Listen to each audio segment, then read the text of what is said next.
Monsieur Parou, bonjour. Vous êtes président directeur général du groupe Concours Mania.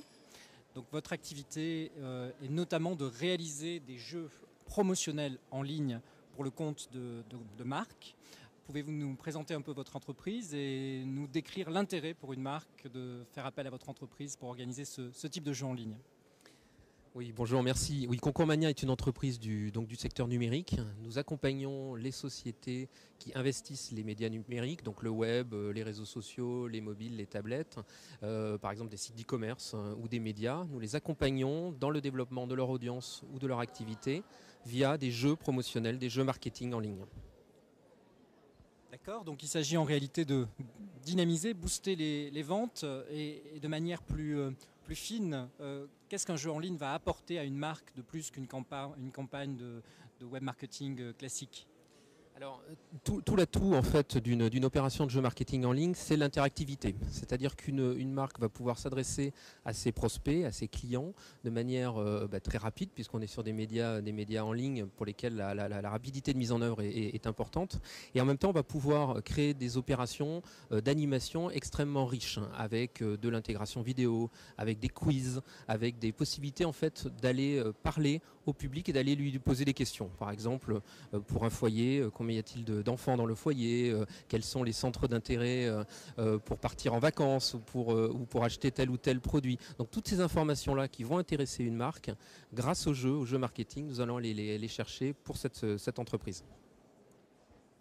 Ok.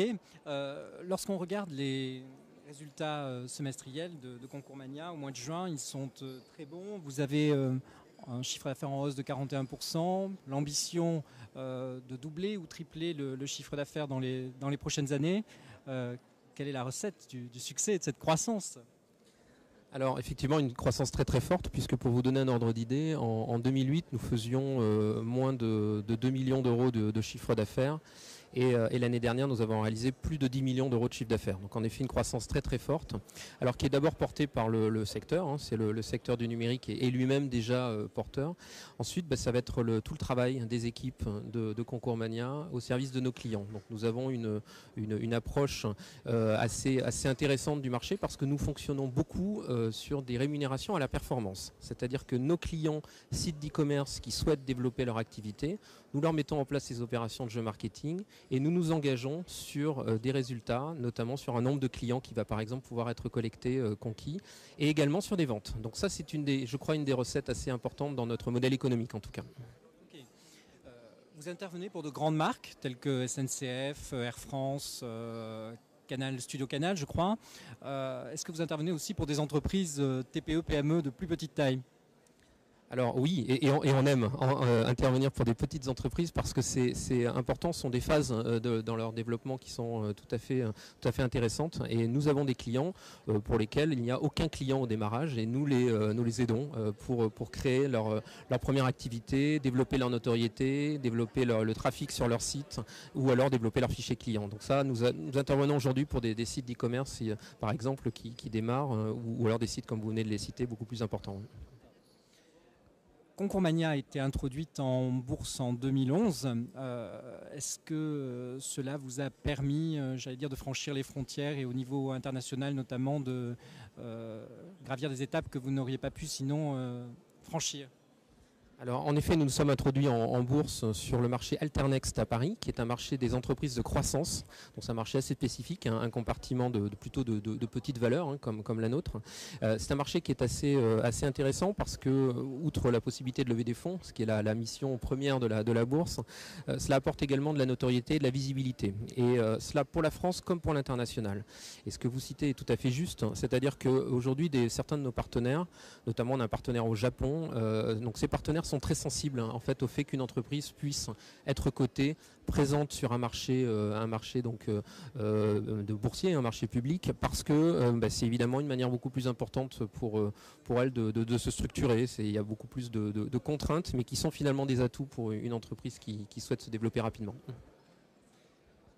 Sur le plan de l'environnement juridique, vous mettez en œuvre des solutions qui évoluent dans des environnements juridiques complexes, hein, celui du e-commerce et surtout des jeux en ligne. Vos clients, je le suppose, attendent des solutions fiable et sûr. Est-ce que de ce point de vue-là, vous considérez que la réglementation actuelle finalement apporte un bon équilibre entre la capacité de pouvoir assurer j'allais dire une bonne visibilité pour la marque dans le cadre de ces actions et en même temps la protection recherchée du consommateur et de l'internaute? Alors en effet, il y a une réglementation donc sur la France qui est assez spécifique et assez ancienne en fait, puisque c'est une réglementation qui date du 19e siècle, donc on est sur des choses assez anciennes. Et je crois que c'est en effet tout à fait une réglementation plutôt d'équilibre. Il y a aujourd'hui dans l'environnement légal sur les opérations, je pense un juste équilibre entre les besoins des entreprises, des marques qui souhaitent se développer et la protection des consommateurs qui est essentielle. Et on peut même dire d'ailleurs qu'à l'échelle européenne, le consommateur français est globalement parmi les plus protégés, les mieux protégés. Et cela, c'est valable aussi bien sur les problématiques liées aux jeux, donc à la réglementation sur les jeux, mais également sur les problématiques de données, de collecte de données personnelles, où on a à travers aujourd'hui une réglementation qui est en pleine évolution, puisque les médias évoluent, plutôt des choses intéressantes, avec cet équilibre nécessaire, à mon avis, utile entre le consommateur et les besoins de la marque. Super, je vous remercie pour vos réponses.